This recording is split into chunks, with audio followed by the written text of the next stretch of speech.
తెలంగాణ రాష్ట్రంలోని చేనేత సామాజిక వర్గానికి మరియు చేనేత అనుబంధ రంగాల పవర్లూమ్ కార్మికులకు ప్రతి ఒక్కరికి నా యొక్క నమస్కారాలు. నేను నిజామాబాద్ పార్లమెంటు లోక్సభ జనరల్ ఎలక్షన్లో స్వతంత్ర అభ్యర్థిగా ఏదైతే రాపెల్లి శ్రీనివాస్ అని నేను పోటీ చేస్తున్నా. నేను పద్మశాలి సామాజిక వర్గం బీసీ సామాజిక వర్గానికి చెందినటువంటి నేను ఏదైతే ఈ ఎన్నికల్లో 4వసారి పోటీ చేయడం జరుగుతుంది.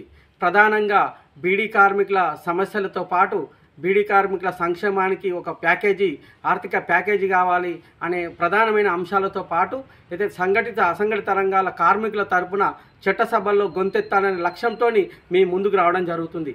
ప్రధానంగా చేనేత రంగానికి మనం చూసుకున్నట్టయితే కేంద్ర రాష్ట్ర ప్రభుత్వాలు చాలా నిర్లక్ష్యం చేయడం ద్వారా చేనేత వర్గాలు ఏదైతే ఉందో చాలా విధాలుగా ఆర్థికంగా చాలా ఇబ్బందులు పడే పరిస్థితి వచ్చింది.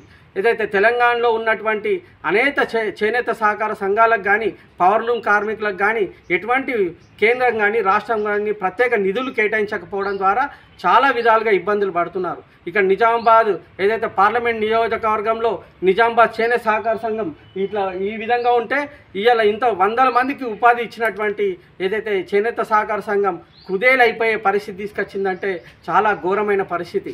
అయితే మనం ఎందుకు ఇట్లా జరుగుతుంది అని అంటే చట్టసభల్లో ఏదైతే నేతా సమాజం కోసం ఏదైతే ఈ నేతా సమాజం నుండి ప్రాతినిధ్యం వహించేవారు లేరు.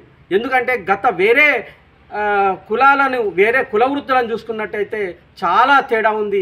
ఒక్కొక్క సహకార సంఘం పిఏసిఎస్ సహకార సంఘాలలో 200-300 కోట్ల రూపాయల టర్నోవర్ ఉంటే అదేవిధంగా ఇప్పుడు గొల్లకుర్మ సహకార సంఘాలు ఉన్నాయి. గొర్రెల పెంపకానికి దాదాపు ఏటా 2000 కోట్లు 3000 కోట్లు ఏదైతే కేటాయింపులు జరిగితే మత్స్య శాఖ సహకార సంఘాలకు కేటాయింపులు జరిగితే ఆ విధంగా 2000-3000 కోట్ల కంటే ఎక్కువనే ఉంది. కానీ చేనేత సహకార సంఘం తెలంగాణ వ్యాప్తంగా చూసుకున్నట్టయితే ఒక 100 కోట్లు కూడా కేటాయింపులు జరుగుతలే. దీని వెనుక చాలా ఏదైతే ఉందో దీని కారణంగా చాలా చేనేత కార్మికులు అన్యాయం పడిపోయినరు. అదేవిధంగా సిరిసిల్ల లాంటి ప్రాంతంలో పవర్లూమ్ కార్మికులు కూడా చాలా అన్నమో రామచంద్ర 12 గంటలు పనిచేసిన ఏదైతే కడుపు నిండా తిండి దొరకలేని పరిస్థితి ఉంది. కాబట్టి మేము ఒక్కటి చెప్తున్నాం, చేనేత రంగాన్ని ఆదుకోవాలంటే చట్టసభల్లో ప్రాతినిధ్యం వహించేవారు లేరు. అయితే ఈ చేనేత సహకార సంఘంలో ఉన్నటువంటి చిన్న చిన్న సమస్యల్ని ఏదైతే పరిష్కరించడంలో ఇక్కడ స్థానిక నాయకులు ప్రభుత్వం దృష్టికి తీసుకుపోవడంలో చాలా విధాలుగా విఫలమైనరని చెప్పేసి మనం అర్థం చేసుకోవాలి. ప్రధానంగా ఏదైతే ఉందో చేనేత సహకార సంఘం నిజామాబాద్కి అనుబంధంగా ఒక 100 ఎకరాల్లో ఏదైతే మరీ చేనేత శిక్షణ సంస్థ చేనేత ఉపాధి విధంగా ఏదైతే ఇప్పించడంలో చాలా విఫలమైనరు ఈ సమాజం ఏదైతే ఉందో. ఇక్కడ ఆర్మూర్లో చేనేత సహకార సంఘం ఉంది, అక్కడ కూడా ఎంతో చేద్దామంటే కూడా ముందు లేదు. అదేవిధంగా పట్టు పరిశ్రమ చేనేత సహకారం ఉంది, పట్కర్ సమాజానికి చెందింది, అది కూడా ముందు మూతపడ్డది. అదేవిధంగా మెట్టిపల్లి ఖాదీ గ్రామోద్యోగ మండలి ఉంది, అక్కడ కూడా ఉపాధి కరువైంది. నిజామాబాద్ పార్లమెంటు నియోజకవర్గంలో ఏదైతే ఉందో చేనేత రంగానికి ఇక్కడ ఉన్నటువంటి స్థానిక ఎమ్మెల్యేలు కానీ ఎంపీలు కానీ ఏం పట్టించుకోలేదు. ఈ పట్టించుకునే విధంగా ఏదైతే ప్రభుత్వం దృష్టికి తీసుకెళ్ళి ఎమ్మెల్యేలు ఎంపీలతోని మాట్లాడి సమన్వయం చేసి ఈ ప్రాంతాన్ని ఇక్కడ ఉన్నటువంటి ఏదైతే మన ఉపాధి లేని చేనేత సామాజిక వర్గానికి ఉపాధి కల్పించడంలో ఈ స్థానిక ఎవరైతే నాయకులు పెద్ద మనుషులంతా ఘోరంగా విఫలమైనరు. ప్రధానంగా మేము చెప్పడం ఏంటంటే ఈ ప్రాంతంలో మన కోసం గొంతెత్తే వాళ్ళు లేరు. గతంలో బీడీ పరిశ్రమ ఉండే పద్మశాలి సమాజం ఏంటంటే చేనేత సహకార సంఘం ఏదైతే వృత్తి పోయిందో కొండలక్ష్మణ్ బాపూజీ ఒక 60-70 సంవత్సరాల కింద చేనేత సమిష్టిని చేనేత సహకార సంఘాన్ని ఏర్పాటు చేసి దీని మీద ఏదైతే చీరలు కానీ ఏదైతే లుంగీలు కానీ ఇంకా టవల్స్ కానీ ఏవైతే నేయడము ఉపాధి అమ్మడము ఇలాంటి జరుగుతుండే. ఆ దినదినం ఏదైతే కుదించకపోవడం ద్వారా బీడీ పరిశ్రమని బతుకు తెరువైపోయింది. ఆ బీడీ పరిశ్రమ మీద ఏదైతే కేంద్ర ప్రభుత్వము ఈ బీజేపీ ప్రభుత్వము 28% GST వేయడం ద్వారా 20 రోజులు 30 రోజులు పనిచ్చేటువంటి బీడీ కంపెనీలు ఏదైతే 15 రోజులకు వచ్చినాయి, 15 రోజులు కంపెనీలు పనిచ్చేటి 10 రోజులకు వచ్చినాయి, 10 రోజులు పనిచ్చేటి 5 రోజులకు వచ్చినాయి. చిన్న చిన్న కంపెనీలు అన్నీ మూతపడ్డాయి. ఇలా ఎక్కువ శాతం బీడీ కార్మికులు పనిచేస్తున్నారు అని అంటే పద్మశాలి సమాజం ఏదైతే ఈ బీసీ సమాజం ఇప్పుడు ఇంత మళ్ళా బీజేపీ ప్రభుత్వం మళ్ళీ అధికారంలోకి వస్తే మళ్ళీ ఈ బీడీ పరిశ్రమ మొత్తం ఏదైతే ఉందో బంద్ అయ్యే ప్రమాదం ప్రమాదం ఉంది. ఏడాది 2 ఏళ్ల లోపల బీడీ పరిశ్రమ మొత్తం ఏదంటే సిగరెట్ కంపెనీల మీద శ్రద్ధ వహించినంత ఈ బీడీ మీద చేతివృత్తుల మీద మొత్తం ప్రత్యామ్నాయం చూసుకుంటా అన్యాయం చేసే ప్రమాదం ఉంది. కాబట్టి మళ్ళీ మనకేం కావాలా, ఎట్లా బతకాలా? బీడీ కార్మికులు ఉపాధి పోతే మరి పద్మశాలి సమాజం కానీ ఇంకా మిగతా బీసీ సామాజిక వర్గాలు ఎట్లా బతకాలా అనేది ఇది ప్రశ్న. కాబట్టి దీనికి జవాబు చెప్పాలంటే ఖచ్చితంగా ఈ చేనేత సహకార సంఘం పరిధిలో ఒక 100 ఎకరాలు నిజామాబాద్ నుంచి, అదేవిధంగా ఆర్మూర్ చేనేత సహకార సంఘం నుంచి ఒక 100 ఎకరాలు, మెట్టిపల్లి సహకార సంఘం నుంచి ఒక 100 ఎకరాలు మినీ టెక్స్టైల్ పార్క్స్ ఏదైతే ఏర్పాటు చేసుకొని మనకు ఉపాధి వందలాది మందికి ఏదైతే ఏర్పాటు చేసుకునే అవకాశం దక్కుతుంది. అందుకోసం మేము ఏదైతే కార్మిక రంగం తరపున మేము 4వ ఎంపీగా పోటీ చేస్తున్నా, దయచేసి పెద్ద మనుషులు, మేధావులు, కార్మిక అన్నలు, అక్కలు ప్రతి ఒక్కరు మీరు మరలో ఒకసారి ఆలోచించండి. ఒక సెంటిమెంట్తోని మనం ఓట్లేస్తున్నాం. గతంలో ఉన్నటువంటి ఇప్పుడు స్థానికంగా ఉన్నటువంటి ఎంపీ అరవింద్ గారు ఏదైతే వాళ్ళ నాన్న దాదాపు 25 ఏళ్ళు 30 ఏళ్ళు ఏదైతే ఉన్నతమైనటువంటి పదవులు చేసినటువంటి అతను మన చేనేత రంగానికి ఏం చేసిండు? ఎక్కడన్నా నిధులు ఇప్పించిండా? పెద్ద ఎత్తున ఏమన్నా భూమి ఇప్పించిండా?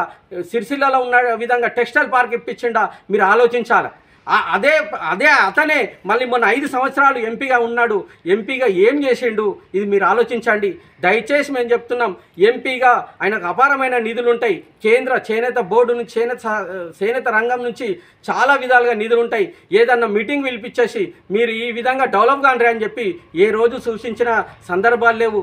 కాబట్టి దయచేసి ఏదైతే మళ్ళీ అలాంటి వ్యక్తికి గెలిపిస్తే మళ్ళీ ఈ చేనేత రంగాన్ని కానీ మన సమాజాన్ని కానీ పట్టించుకోరు. అదేవిధంగా జీవన్ రెడ్డి గారు ఉన్నారు, 35 సంవత్సరాలు చట్టసభల్లో ప్రాతినిధ్యం వహించిండు. ఇప్పుడు మళ్ళీ ఎంపీగా పోటీ చేస్తున్నారు. అతను ఈ జైత్యాల ప్రాంతంలో మాకు ఈ చేనేత సమాజానికి, పద్మశాలి సమాజానికి, ఇంకా మిగతా సామాజిక వర్గాలకు, బీసీ సామాజిక వర్గాలకు ఒక ఫ్యాక్టరీ తీసుకొచ్చిండా? ఏం తెచ్చిండు? ఈ ప్రశ్నకు జవాబు చెప్పాలా. ప్రధానంగా ఈ జైత్యాల ప్రాంతం నుంచి, జైత్యాల జిల్లా నుంచి ఎక్కువ శాతంలో ఏదైతే వలసలు పోయినాయంటే జీవన్ రెడ్డి నిర్లక్ష్యం కారణంగానే. ఏదో అంత తర్వాత ఇప్పుడు బోర్డు పెడతాం, అది పెడతామని ఏదో నా మాత్రం సమావేశాలు పెట్టేసి ఓట్లను దండుకునే ప్రయత్నం చేస్తున్నాడు తప్ప ఏం లేదు. పద్మశాలి సమాజానికి ఆ అణిచివేతకు గురి చేసాడు తప్ప ఏం చేయలే. ఇంకో విధంగా ఏంటంటే ఇదే విధంగా ఎవరు బాజిరెడ్డి గోవర్ధన్ గారు ఉన్నారు. బాజిరెడ్డి గోవర్ధన్ గారు చాలా అన్ని ఆర్మూర్ ప్రాంతానికి ఎమ్మెల్యేగా, ఇక్కడ ఈ ప్రాంతము తర్వాత అన్ని ప్రాంతాలుగా ఎమ్మెల్యేగా చేసి ఒక పెద్ద మనిషి ఉన్నాడు. అతను కూడా ఈ పద్మశాలి సమాజానికి, బీడీ కార్మిక వర్గానికి, అదేవిధంగా చేనేత సామాజిక వర్గానికి చేసింది ఏమీ లేదు. దయచేసి మీరు అర్థం చేసుకోండి. ఏదైతే ఉందో మనం మళ్ళీ వాళ్ళనే మనం ఎన్నుకుంటే మనం ముందుకేడబోతాం, మన భవిష్యత్, మన పిల్లల భవిష్యత్ ఏమవుతుంది? కాబట్టి నేను ఒక స్వతంత్ర అభ్యర్థిగా మేము ముందుకు వస్తున్నా. అది ఎందుకు వస్తున్నానంటే మీరు ఏదైతే ఎంపీగా ఏదైనా రాజకీయ పార్టీ మన సమాజానికి టికెట్ ఇచ్చినట్టయితే నేను ఖచ్చితంగా వాళ్ళకు మద్దతు ఇచ్చేవాడిని. బీజేపీలో బస్వాపురం లక్ష్మీనరసయ్య సార్ అనేటైన మంచి ఒక నాయకుడు, జిల్లా స్థాయి అధ్యక్షుడిగా చేసిండు. అతనికి టికెట్ ఇస్తే ఖచ్చితంగా మేము కడుపులో పెట్టుకొని మేము గెలిపించే వాళ్ళము. లేదు అని అంటే బోగస్ రావణ హక్కు ఉంది. జైత్యాల నుంచి ఎమ్మెల్యేగా ఏదైతే పోటీ చేసి ఓడిపోయింది, అదే ఎంపీగా ఉండి ఈయన అరవింద్ గారు ఓడిపోయిండు. మరి ఎమ్మెల్యేగా ఆమె మొట్టమొదటిసారి ఓడిపోయింది కదా, ఏదైతే ఆమెకి ఇవ్వచ్చు కదా. నువ్వు ఎంపీ హోదా నుండి ఓడిపోయినావు కాబట్టి ఆమె ఆ అక్కకి ఇస్తే మేము బ్రహ్మరథంగా మా సామాజిక వర్గానికి, మా నేత సామాజిక వర్గానికి ఏదైనా మంచి జరుగుతుంది అని మేము గెలిపిస్తుంటే మా ఏదైతే చేనేత సామాజిక వర్గాన్ని అణచివేసిరు రాజకీయంగా, ఏదైతే తరతరాలుగా దశాబ్దాలుగా అణచివేతకు మీ యొక్క పాలనలో మేము అణచివేతకు గురైనాం. కాబట్టి రాజ్యాధికారం ద్వారా ఇవి సాధిస్తాం. కాబట్టి ఈ విధంగా మీరు బీజేపీలో మాకు ప్రాతినిధ్యం ఇవ్వలేదు చేనేత సామాజిక వర్గం నుంచి. కాబట్టే మేము బీసీ సామాజిక వర్గం, మా తండ్రులు మా తాతలు చేనేత మొగ్గాలు వేసారు కాబట్టి మేము మళ్ళీ మీ ముందుకు వస్తున్నాం. అదేవిధంగా ఏదైతే కాంగ్రెస్ ఉంది, కాంగ్రెస్లో ఏదైతే ఈరావత్రి అనిల్ గారు ప్రముఖంగా పేరినబడ్డది. మరి ఆయనకు టికెట్ ఇస్తే మా సామాజిక వర్గం మేము ఇదైతుంటే చట్టసభల్లో ఏదైతే ఎస్సీలకు ఎస్టీలకు రిజర్వేషన్లు ఉన్నాయి, వాళ్ళకు అద్దన్నా అవునన్న చట్టసభలకు పోతారు. బీసీ సామాజిక వర్గానికి ఎక్కడ రిజర్వేషన్స్ ఉన్నాయి మీరు చెప్పండి. అదే రెడ్డి సామాజిక వర్గం మొత్తం వాళ్ళే ఎప్పుడు ఈ 30 సంవత్సరాలుగా చట్టసభలు ఉన్నాడు, ఇంకా అతనే ఉండాలన్నా? మా సామాజిక వర్గం గోస చెప్పుకోవద్దా? మా ప్రాంతం అభివృద్ధి అయిందద్దా? ఈ ప్రాంతంలో ఉపాధి మార్గాలు ఇండస్ట్రియల్ రావద్దా? కాబట్టి ఈరావత్రి అనిల్ కూడా టికెట్ ఇవ్వలేరు, అణచివేతకు గురి చేసిర్రు. ఈ అణచివేతకు ఏదో బిస్కెట్ ఇచ్చినట్టు ఇచ్చేసి ఏదో చిన్న పదవి ఇచ్చేసి ఆయనని ఏదో పక్కకు పెట్టిర్రు. ఆ విధంగా చేయడం చేయడం ద్వారా మా సామాజిక వర్గం అన్యాయం జరుగుతుంది, రాజకీయ ప్రాధాన్యత లేవు. అదేవిధంగా ఈ బాజిరెడ్డి గోవర్ధన్ ఉన్నాడు, మిమ్మల్ని కూడా చాలాసార్లు మా సమాజం ఆదరించిన తర్వాత ఎన్నిసార్లు మిమ్మల్ని ఏదైతే చేస్తే మా సమాజానికి నేత సమాజానికి మీరు ఏం చేశారని మేము ప్రశ్నిస్తున్నాం. బాన్సువాడలో కూడా చేనేత సహకార సంఘం ఏదైతే ఉందో రుద్రూరులో ఉంది, మరి ఇక్కడ ఆర్మూర్లో ఉంది, ఇక్కడ మాకు ప్రత్యేకించి ఏం చేసిర్రు, ఏం సాధించి పెట్టిర్రు. కాబట్టి మీరు ఏదైతే ఉందో ఈ టీఆర్ఎస్ ప్రభుత్వంలో కూడా మా చేనేత నేత సమాజానికి ప్రాతినిధ్యం దొరకలేదు, ఏదైతే చట్టసభల్లో ప్రాతినిధ్యం ఇచ్చే విధంగా దూరం చేసిర్రు. ఇలాంటి పార్టీలకు మనం ఎందుకు ఓటేయాలని చెప్పేసి నేత సమాజానికి నేను అడుగుతున్నా. దయచేసి మీరు అర్థం చేసుకోర్రి. ఆవేదన ఇది ఉత్త కాదు, ఇది ఎంతో కార్మిక వర్గం రేపు పొద్దున ఉన్నగల్ల వాళ్ళు ఉండవచ్చు, లేని సంగతి ఏంది, ఎక్కడ పట్టుకోవాలా, పుట్ట చేత పట్టుకొని ఎక్కడ పోవాలా. మన నేత సమాజం గౌరవంగా ఏదైతే ఒక ఆత్మాభిమానంతో బతికేటువంటి సమాజం ఇది. మీరు పెద్ద మనుషులు చాలా ఇచ్చేయండి. మీకు నేను అడగదలుచుకున్న సూటిగా, నేను ఒంటరిగా ఏదైతే నేత సమాజం నుంచి ఏదైతే పోరాడుతున్నా, మీరు మీ బలం చూసుకొని, ఎందుకంటే 2.5 లక్షల నుంచి 3 లక్షల వరకు మీ యొక్క ఓటు అనే ఒక ఆయుధం అనేది ఒక శక్తి ఉంది. నేను ఒంటరైనా సరే, నేను నాలాంటి వ్యక్తిని, సామాన్యుని, బీడీ కార్మిక సామాజిక వర్గం, ఈ చేనేత సామాజిక వర్గం, మీరు గట్టిగా నాకు ఓట్లేసి గెలిపిస్తే మీ దగ్గర వచ్చేసి నేను దండం పెట్టి మీకు ఏది కావాలంటే నేను మీ ముంగట మీ ముంగట నిలబడి చేయడానికి ఆస్కారం ఏర్పడుతుంది. కానీ ఎందుకు మరి మీ ఏదైతే నేత సమాజం కానీ, మీ యొక్క కుల సమాజం కానీ, ఇవన్నీ మీరు ఏం చేస్తున్నారని పక్క కులాలు ప్రశ్నిస్తుంటే బాధ అనిపిస్తుంటుంది. మీరు ఏకపక్షంగా ఎవ్వరికి ఒక నిలకడగా లేరు.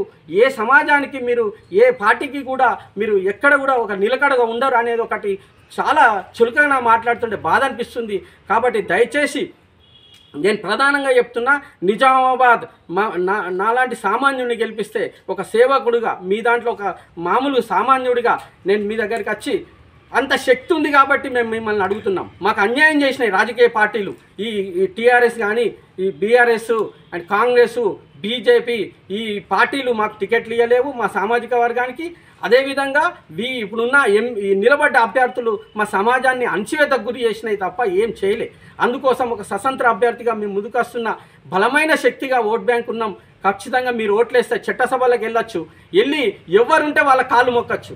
ఎవరు ఎంపీగా, ఎవరు ప్రధాని ఉంటే వాళ్ళ కాళ్ళు మొక్కి నేను ఈ ప్రాంతానికి 100 ఎకరాల నిజామాబాద్ చేనేత సహకార సంఘానికి ఒక 100 ఎకరాల భూమిని మినీ టెక్స్టైల్ పార్కుగా తయారు చేస్తాను. అదేవిధంగా ఆర్మూరు ప్రాంతంలో కూడా చేనేత సహకార సంఘం ఏదైతే ఆర్మూరు చేనేత సహకార సంఘం పట్టు పరిశ్రమ ఏదైతే పట్కరి సమాజానికి ఆధ్వర్యంలో వాళ్ళు చేస్తున్నటువంటి పట్టు పరిశ్రమ అభివృద్ధి కోసం మరొక 100 ఎకరాల భూమిని, అదేవిధంగా మెట్టిపల్లి ఏదైతే కొరుట్ల రాయకల్లో మరొక 100 ఎకరాలు, 200 ఎకరాల్లో మినీ టెక్స్టైల్ పార్క్స్లు ఏర్పాటు చేసి ఉపాధి ఇచ్చే విధంగా చేస్తామని చెప్పేసి నేను ఈ సందర్భంగా మీకు తెలియజేస్తున్నా. ప్రధానంగా ఇది ఎట్లా చేస్తారని అంటారు, చేనేత సహకార సంఘాలు ఏదైతే మొగ్గల మీద నేయరు కాబట్టి ప్రత్యామ్నాయంగా కుల సంఘాలు ఉన్నాయి. ప్రతి కుల సంఘం, తర్ప సంఘంలో మండల సంఘము, గ్రామ సంఘము, ఏదైతే పట్టణ సంఘాలకు అనుబంధంగా భారతీయ ఆర్టిజన్స్, స్మాల్ స్కేల్ ఇండస్ట్రీస్, నేత కోఆపరేటివ్ వెల్ఫేర్ సొసైటీస్, ఏదైతే ఎయిడెడ్ కోఆపరేటివ్ సొసైటీ, పొదుపు సంఘాలు, ఎక్కడెక్కడ తర్ప సంఘాల్లో ప్రభుత్వ ఉద్యోగులు కానీ, లేకపోతే సహకార సంఘాలలో ముందు సభ్యులు ఉన్న వాళ్ళు తప్ప మిగతా వాళ్ళతో అందరితోని గ్రామాల వారిగా, తర్పల వారిగా సహకార సంఘాలు, ఏదైతే పొదుపు సంఘాలు ప్రభుత్వ పరంగా ఏర్పాటు చేయించేసి ఈ గ్రామ సంఘాలు, తర్ప సంఘాలు, ఈ మండల సంఘాలు అన్నీ కలిపి ఫెడరేషన్ చేసి, ఈ ఫెడరేషన్ చేసిన వాళ్ళ దగ్గర వీళ్ళకి ఒక్కొక్క తర్ప సంఘానికి 1 కోటి రూపాయల వరకు ఏదైతే ప్రత్యేక నిధులు, కేంద్ర నిధులు తీసుకొచ్చేసి మీకు ఇప్పించే విధంగా, నాతో శక్తి కాకపోతే మిమ్మల్ని ఎంబడి తోలుకపోయి ఇట్లాంటి పథకాలు ఉన్నాయి, ఇప్పించే విధంగా అవకాశం ఏర్పడుతుంది. ఖచ్చితంగా ఒక్కొక్క తర్ప సంఘానికి 1 కోటి రూపాయలు నిధులను తీసుకొచ్చే విధంగా నేను ఉపాధి కోసం ఏదైతే పోరాడతా. అదేవిధంగా మీకు దయచేసి నా ఆవేదనను అర్థం చేసుకోండి. ప్రధానంగా ఏదైతే ఉందో ఒక్కొక్క చేనేత సామాజిక వర్గంలో, పద్మశాలి సామాజిక వర్గం వాళ్ళు చాలామంది ఇంకా పేదరికం ఉన్నారు, ఉపాధి లేదు, చాలా విధాలుగా చెప్పుకోలేని పరిస్థితి ఉన్నారు. అలాంటి వాళ్ళను ఈ సహకార సంఘాల ద్వారా ఖచ్చితంగా ఒక 10 లక్షల రూపాయలు పట్టణ ప్రాంతాల్లో కేంద్ర ప్రభుత్వం యొక్క ప్రత్యేక ఏదైతే స్కీమ్ పథకాల ద్వారా పట్టణాల్లో 25% సబ్సిడీతోని, అదేవిధంగా గ్రామీణ ప్రాంతాల్లో 30% సబ్సిడీతోని 10 లక్షల వరకు ఉపాధి కోసం ప్రత్యేక రుణాలు ఇప్పించడానికి నేను ప్రయత్నం చేస్తా. అదేవిధంగా చేనేత పవర్లూమ్ కార్మికులతో పాటు మన ఏదైతే ఉందో సిరిసిల్లాలో ఉన్నటువంటి గోస ఉంది కాబట్టి ఈ టెక్స్టైల్ పార్కులు ఏదైతే ఈ వస్త్ర వ్యాపారం మీద వచ్చేటువంటి ఏదైతే సంపద జిఎస్టీ ఉందో ఆ జిఎస్టీలో ఒక 5% ఒక దేశవ్యాప్తంగా వచ్చేటువంటి, ఎందుకంటే కేంద్రానికి సంబంధించిన ఎన్నికలు ఇవి, ఎంపీ ఎన్నికలు, ఏది మాట్లాడినా కేంద్రం దగ్గర మాట్లాడాలి. కాబట్టి జిఎస్టీ వస్త్ర వ్యాపారం మీద వచ్చేటువంటి సంపద మొత్తంలో ప్రభుత్వానికి వచ్చే సంపదలో ఒక్క 5% ఇది నేత అండ్ పవర్లూమ్ కార్మికుల సంక్షేమ బోర్డు ఏర్పాటు చేయించి ఆ సంక్షేమ బోర్డుకు జమ చేసినట్టయితే వారికి ఏదైతే మెడిక్లెయిమ్ 5 లక్షల వరకు మెడిక్లెయిమ్ పాలసీతో పాటు ఇంకా ఏదైతే పిల్లలకు ఫ్రీ ఎడ్యుకేషన్, తర్వాత ఇండ్లు లేని వారికి ఇండ్లు, తర్వాత ఇంకోటి ఏంటంటే వాళ్ళకి ఏదైతే విదేశాల చదువులకు కూడా ఉచిత విద్యను అందించే విధంగా నేను ఏదైతే ముందుండి నేను పోరాడే ప్రయత్నం జరుగుతుంది. కాబట్టి దయచేసి మీరు పెద్ద మనసుతో మీరు అర్థం చేసుకోండి. ఏ పార్టీకి వేసినా కానీ మన గౌరవాన్ని మన ఆత్మాభిమానాన్ని తాకట్టు పెట్టినట్టు వాళ్ళు అవుతారు. అది కూడా నేను ఒకటి చెప్తున్నా, మీరు ఏకపక్షంగా ఎవరికైనా మద్దతు ఇస్తే బాగుంటుండేనేమో, కానీ మీరు ఈ పెద్ద మనుషుల యొక్క ఆత్మాభిమానాన్ని చంపుకొని తలో దిక్కు పోయేసరికి మన సమాజం ఏదైతే ఉందో ఎక్కడ ఏ పార్టీలో కూడా ఎవరి దగ్గర పోయినా కానీ అవహేళన చేస్తున్నారు. ఇది గమనించండి. ఇప్పుడు ఏ పార్టీకి వేసినా కానీ వాళ్ళు వేసిర్రు వీళ్ళు వేసిర్రు అని మళ్ళీ రేపు పొద్దున ఎన్నికల తర్వాత అదే సమస్య వస్తుంది. ఈ ఒక్కసారి ఈ చివరి ప్రయత్నం నేను చేసేది నేను ఏదైతే ఎటువంటి స్వార్థం లేకుండా నేను ఒక బీడీ కార్మిక ఉద్యమాన్ని 20 సంవత్సరాలు నడిపించిన, 2014లో ఆమ్ ఆద్మీ నుంచి పోటీ చేసి జీవనవృత్తి సాధించిన, ఇవాళ 4 లక్షల మందికి ప్రతి నెల 2016 వస్తున్నాయి. నేను ఏదైనా ఎన్నికల ద్వారానే సాధ్యమని నేను భావించిన, నేను ఒక జర్నలిస్టుగా కార్మిక శక్తి సంపాదకుడిగా ఒక 20 సంవత్సరాలుగా నేను ఏదైతే తపన పడుతున్నా, నేను నన్ను ఎగితాళి చేస్తున్నారు, అవహేళన చేస్తున్నారు, నన్ను ఎవ్వరు కూడా నా ఎంబడి రాకున్నా కానీ నేను ఒంటరి పోరాటం ఎందుకు, మీ శక్తి ఉంది, మీరు ఏదో ఒక రోజు మీరు గుర్తిస్తారు. ఒకవేళ గుర్తించి ఖచ్చితంగా మనకు అవకాశం దొరుకుతుంది. కాబట్టి అనేక సంఘాలు రకరకాలుగా లాభపడ్డాయి. బడ్జెట్ మొత్తంలో మనకు 1% కాదు 0.1% కూడా మన సమాజానికి చెందలేవు. కాబట్టి ఇది బాగా ఆలోచించండి. నేను ఏదైతే ఉందో బడ్జెట్లో వాటా కావాలి, కార్మిక రంగానికి 25% వాటా కావాలి, అదేవిధంగా చేనేత సహకార సంఘానికి ఒక ప్రత్యేక నిధి కావాలి. ఈ వస్త్ర వ్యాపారం మీద వచ్చేటువంటి మీరు వస్త్ర వ్యాపారంలో పెద్ద పెద్ద సేట్లు, పెద్ద పెద్ద మేధావులు, కొన్ని కోట్ల వ్యాపారం చేసే వాళ్ళు ఉంటారు. మీకు తెలుసు జిఎస్టీ ఎంత కడుతుంది గవర్నమెంట్, ఎక్కడెక్కడ ఇండస్ట్రీస్ ఉన్నాయి. వ్యవసాయ రంగం తర్వాత అతిపెద్ద పరిశ్రమ వస్త్ర వ్యాపారం.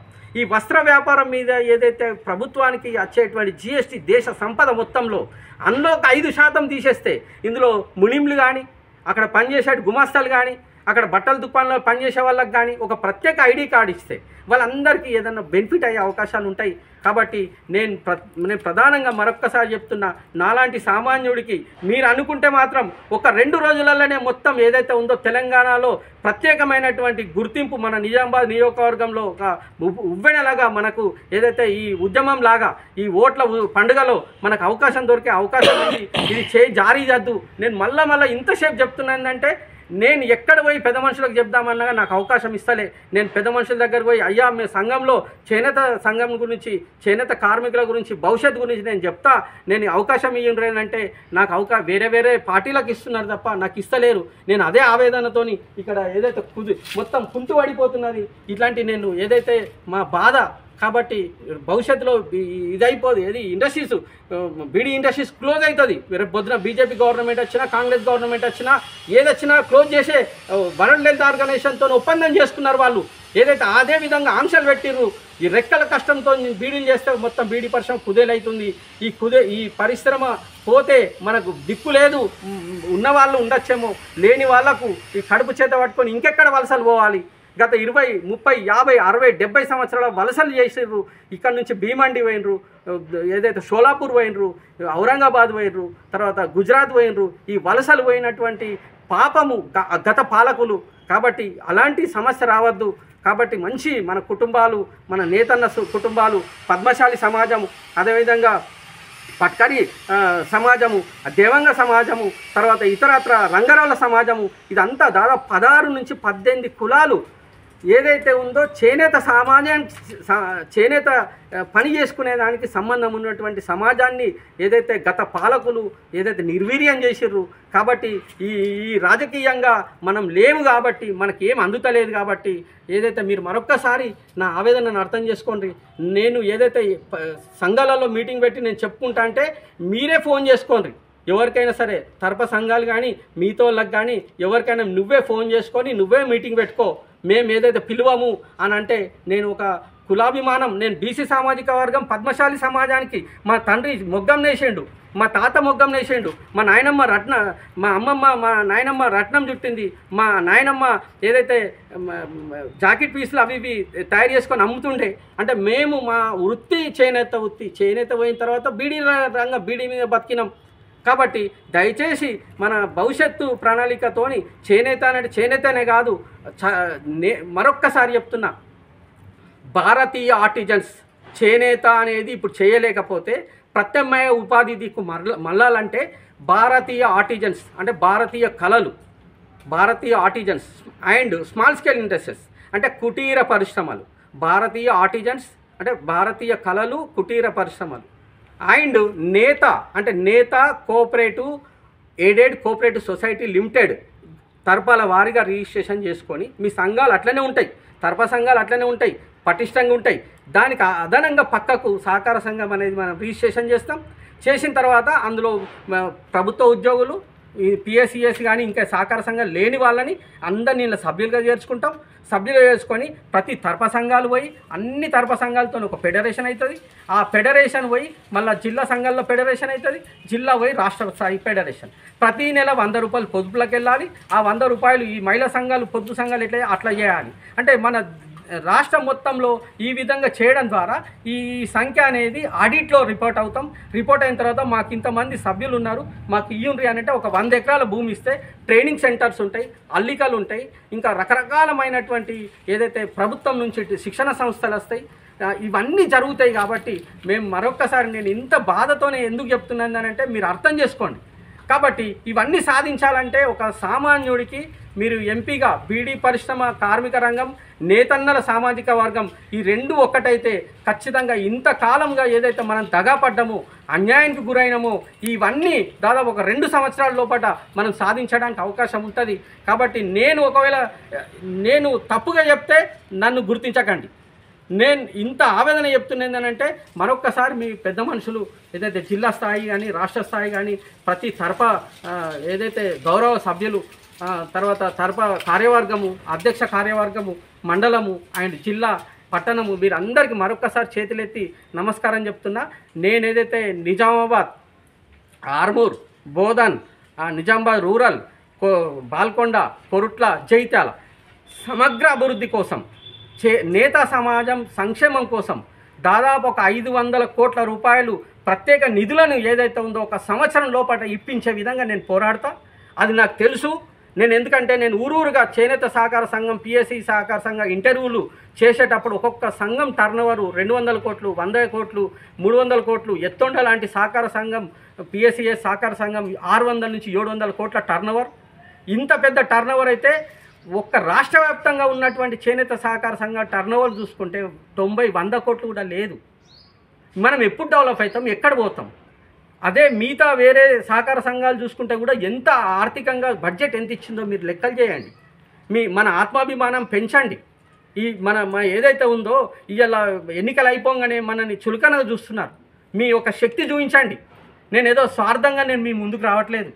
నేను ఇంత ఆవేదనతో చెప్తున్నప్పుడు మీరు అర్థం చేసుకోండి. దయచేసి ఇప్పటిదాకా బీజేపీ కానీ, కాంగ్రెస్ కానీ, టీఆర్ఎస్ కానీ మనకు అన్ని పార్టీలు ఏవైతే ఉందో మన నేత సమాజాన్ని అణచివేసినాయి, ఆర్థికంగా ఆదుకోలేవు. అదేవిధంగా ఆర్థికంగా ఆదుకోనకుండా ఈ పద్మశాలి సమాజాన్ని రాజకీయంగా మొత్తం తొక్కేసినాయి. ఇలా ఎస్సీలు కానీ, ఎస్టీలు కానీ అద్దన్నా అవునన్న చట్టసభలో ప్రాతినిధ్యం ఉన్నది. మనకెక్కడున్నది? ఇలా ఇంత పెద్ద సంఖ్య ఉన్నా కానీ ఎక్కడున్నది? వచ్చిన వాళ్ళు ఎక్కడ ఆదరిస్తున్నారు? ఇంత అవహేళన, ఇంత ఏది చేసే విధంగా మీరు ఏదైతే అంటరాని వాళ్ళగా నన్ను చూస్తుంటే నేను తట్టుకోలేకపోతున్నా. నేను ఎందుకు చెప్తున్నా అంటే బయట వేరే సమాజం చూడండి. కానీ నేను ఏదైతే ఉందో జన్మనిచ్చినటువంటి బీసీ సామాజికం పద్మశాలి సమాజంలో నేను ఏదైతే పుట్టి పెరిగిన నన్ను మా సమాజమే ధిక్కరించే విధంగా నన్ను దూరం చేసేస్తుంటే నేను పలకరింపులో కూడా నువ్వు ఏదైతే ఉందో చెయ్యు బాబు, ఏదన్నా అంటే అను, మీరు చేయలేరు కాబట్టి నేను వచ్చిన. నేను ఏదో అన్యాయం చేయడానికి రాలే, నేను డబ్బుల కోసం రాలే. మీరు ఎక్కడన్నా తిరగండి, ఏ పార్టీలన్నా తిరగండి, దయచేసి చెప్తున్నాం, ఈసారి మాత్రం మన యొక్క ఆత్మాభిమానాన్ని, మన నేత సమాజం యొక్క ఏదైతే బలాన్ని ఏదైతే పెద్దగా చూపించాల్సిన అవసరం ఉంది. ఎందుకంటే చలో కొరుట్ల అని కూడా చాలా పెద్ద కార్యక్రమం చేసినాం, మన అక్కడ భోగ శ్రావణక్కని గెలిపించుకోలేకపోయినాం. కాబట్టి ఈ సెంటిమెంట్ పోకండి. నేను ఏదైతే ఉందో మనం ఎక్కడ అన్ని వేరే వేరే పార్టీలను మీరు గమనించండి, వాళ్ళు ఏ పార్టీ అధికారంలో ఉంటే ఆ సామాజిక వర్గాలు అందులో పోయి చేరి ఆ సమాజాన్ని అభివృద్ధి చెందుతున్నాయి. మనకు రిజర్వేషన్లే లేవు. మనకు 33% రిజర్వేషన్ ఇవ్వాలని చెప్పేసి బీసీలకు, పద్మశాలీలకు కానీ, ముదిరాజులకు కానీ, రజలకు కానీ, నాయి బ్రాహ్మణులకు కానీ, ఇంకా మిగతా సామాజిక వర్గాలకు బీసీలకు రిజర్వేషన్ లేవు. అందులో ఉన్నటువంటి సామాజిక వర్గం బీసీలలో రాజ్యాధికారికంగా కానీ అభివృద్ధి చెందిన ఏంటంటే మున్నూరు కాపు సామాజిక వర్గం. వాళ్ళు 20 ఏళ్ళు చేసిండు, 20-25 ఏళ్ళు వాళ్ళ తండ్రి డి శ్రీనివాస్ గారు చేసిర్రు. మనని మన ఎదగనిచ్చిండ్రా? మళ్ళీ వాళ్ళ కొడుకొచ్చి మన చేనేత సహకార సంఘానికి కేంద్ర నిధులు ఏమని తెచ్చిండా? ఒక ఇండస్ట్రీలు తీసుకొచ్చిండా? కాబట్టి ఆలోచించండి. నేను అనేది ఏంటంటే మోడీ మీద నాకు కూడా అభిమానం ఉంటుంది. నేను పోయి దండం పెడతా, కాలు మొక్తాం. పెద్ద మనిషి ఆ స్థాయిలో ఉన్న వాళ్ళకు, అలాంటి నాయకులు ఏదైతే అవతార పురుషులు, ఏదైతే ప్రధాని మంత్రి స్థాయిలో ఉన్న వాళ్ళు ఎవరైనా సరే, అక్కడ మోదీ వస్తే మోదీకి మొక్కుతాం, ఇంకా వేరే ఉంటే వాళ్ళకి మొక్కి మా సమాజాన్ని, మా నేత సమాజాన్ని, ఇంకా మిగతా కార్మిక రంగాన్ని అభివృద్ధి చేయాలని అడుగుతాం. ఇవాళ మున్నూరు కాపు నువ్వు 25-30 ఏళ్ళు మీ నేపథ్యం అయింది. బాజిరెడ్డి సార్ది 20 ఏళ్ళు 30 ఏళ్ళు చట్టసభలో ఉన్నాడు. నువ్వు 4 సార్లు చేస్తే తప్పు లేదు, ఓడిపోయినోడు ఇంకోసారి 4 సార్లు చేస్తే తప్ప? మీరు ఒక్కసారి ఆలోచించండి. నన్ను చూసి ఎందుకు నవ్వుతారు అట్లా? ఆయన 35 సంవత్సరాలు ఏదైతే ఉందో రాజకీయంగా ఎమ్మెల్యేలు ఉన్నాడు, మంత్రి ఉన్నాడు. జీవన్ రెడ్డి సారు పెద్ద రాష్ట్ర స్థాయిలో ఉమ్మడి రాష్ట్రంలో కూడా పెద్ద పదవులు ఉన్నాడు. ఎమ్మెల్సీ ఉన్నాడు ప్రజెంట్. ఎమ్మెల్సీ ఉన్నప్పుడు మన సామాజిక వర్గంకో లేకపోతే బీసీ ఎవరికైనా సరే టికెట్ ఇస్తే మనం గెలిపించుకుంటుంటాం కదా. ఆయన 35 సంవత్సరాలుగా చట్టసభలు ఉన్నోళ్ళు పోటీ చేస్తే నవ్వరు. కానీ ఒక సామాన్యుడు ఏదైతే ఒక అంశాన్ని తీసుకొని, కార్మిక రంగ అంశం తీసుకొని మీ ముందుకు వస్తే ఎందుకు నవ్వుతున్నారు? మీరు అర్థం చేసుకోండి. ప్రజాస్వామ్యంలో ప్రతి ఒక్క పౌరుడికి అవకాశాలు ఉన్నాయి. ఈ గొంతెత్తే అవకాశం అనేది రాదు. ఇంత పెద్ద ప్రజాస్వామ్యం, ఈ మన భారత రాజ్యాంగాన్ని సృష్టించినటువంటి ఏదైతే అంబేద్కర్ లాంటి మేధావులు మనకు ఓటుకి ఇచ్చిండ్రు. ఈ అమూల్యమైన ఓటు సద్వినియోగం చేసుకోమన్నారు. ఏదైతే ఈ ఓటు సద్వినియోగం చేసుకోక తెర చాటున పోయి ఒక ఓటేసేంత చైతన్యం రాకపోతే సమాజం ఎక్కడ అభివృద్ధి చెందుతుంది? ఓటుతోనే మొత్తం ఏదైనా మార్పు జరగాలంటే ఒక ఎన్నికల ప్రక్రియ ద్వారా జీవనభృతి పురుడు పోసుకుందని అంటే అర్థం చేసుకోరు. 4 లక్షల మందికి ఇది దగ్గరుండి చూసిన వాళ్ళకి తెలుస్తుంది. మేము సాధించినాం కాబట్టి నేను మీ ముందుకు వచ్చిన. కాబట్టి నా ఆర్థిక శక్తి లేదు, నేను సామాన్యాన్ని, ఒక పేదవాడిని నామినేషన్ వేయడానికి కూడా ఇబ్బందికరం. నన్ను ఇంకా ఎంత అవహేళన చేసినా కానీ నేనేంటంటే ఎప్పుడో ఒకసారి మార్పు వస్తుంది. నేను కాకుండా మనోళ్ళు ఇంకా పెద్ద మనుషులు ఎవరికన్నా పార్టీలు గుర్తిస్తాయనే ఆవేదనతో వస్తున్నా. కాబట్టి నేను ఇంత సుదీర్ఘంగా మాట్లాడడానికి అర్థం చేసుకోండి. దయచేసి ఈ మన ఇట్లాంటి మొత్తం మూలన వాడుతున్నటువంటి మొగ్గాలు, శ్రమకు దోపిడీ, ఏదైతే శ్రమకు తగ్గ వేతనం రాకుంటున్నటువంటి మనము ఇలాంటి ఎక్కడైనా సరే మన పార్లమెంటు నియోజకవర్గంతో పాటు ఏదైతే ఉందో మొత్తం తెలంగాణలో ఉన్నటువంటి నేత సమాజం అభివృద్ధి కోసం, అన్ని కులాల కోసం, బీసీ సమాజం కోసం ఏదైతే నేను నిరంతరం పాటుపడతా, మీరు దయచేసి నేను అన్యదా భావించగానే నా ఆవేదన చెప్పే ప్రయత్నం చేసిన. నేను ఏదైతే ఉందో నాకు టీవీలో కానీ వార్తలలో కానీ రాయాలంటే కూడా ఈరోజు రకరకాలుగా ఏదైతే డబ్బులు లేవు. కాబట్టి ఈ సోషల్ మీడియాని మీరు ప్రతి ఒక్క కుటుంబం నుంచి మీరు ఒక్కొక్క 5గురికి, ఒక 10 గురికి పంపించేసి మీ ఓటు ఏదైతే ఉందో అమూల్యమైనటువంటి ఓటు నేను నిజామాబాద్ పార్లమెంట్ నియోజకవర్గం ఏదైతే బ్యాలెట్ నంబర్ 27వ నంబరు యాపిల్ గుర్తుపై మీ ఓటు అమూల్యమైనటువంటి ఓటేసి మన యొక్క ఆత్మాభిమానాన్ని, నేత సమాజానికి భవిష్యత్తును ఇచ్చే విధంగా మీరు దీవించాలని నేను మరొక్కసారి హృదయపూర్వకంగా మీ అందరికీ నా శిరస్సు వంచి నమస్కారాలు చెప్పుతూ నమస్కారాలు చెప్తున్నా. ధన్యవాదాలు. నమస్కారం.